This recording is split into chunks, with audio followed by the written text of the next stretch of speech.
nekaj besed tudi o tem, kako se spreminja odnos do jedrske energije ne samo v Evropi, ampak tudi v svetu. Pa mogoče se omejim samo na Evropo, zato da, ker je mogoče Evropa nekoliko zaostajala za drugim delom sveta, predvsem za Azijo, kjer čutimo veliko dinamiko, ne samo čutimo, jo tudi beležimo, največjo dinamiko do zdaj, sploh na Kitajskem, Koreja in države, ki seveda imajo zelo razvit jedrski program in pa tudi dobavne verige. Odnos definitivno se spreminja v Evropi, kljub vsemu. Je v letu 2022 bila jedrska energija še vedno največji posamični vir električne energije v Evropi.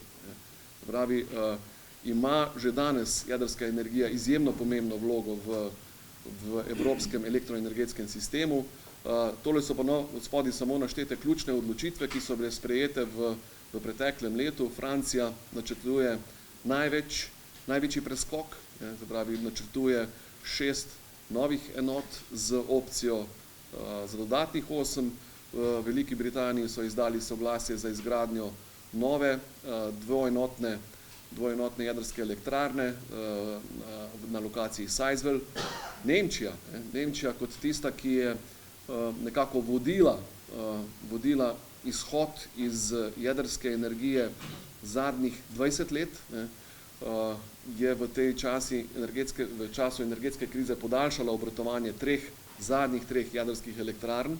Tudi Belgija je imela plan do leta 2025 zaključiti z jedrsko energijo in je obrnila svojo odločitev, tako da je dvema jedrskima elektrarnama podaljšala obratovanje za dodatnih 10 let. Nizozemska na drugi strani, njena soseda, se pripravlja na izgradnjo 2 novih reaktorjev, Madžarska ima gradbeno dovoljenje za 2 nova reaktorja in pa podaljšala življenjsko dobo svojim obstoječim 4 jedrskim elektrarnam.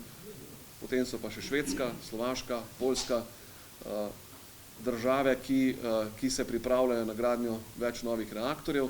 Tole je samo, mogoče malenkost vizualno, kako ta jedrska Evropa danes gleda in pa renesansa, ki jo doživljamo.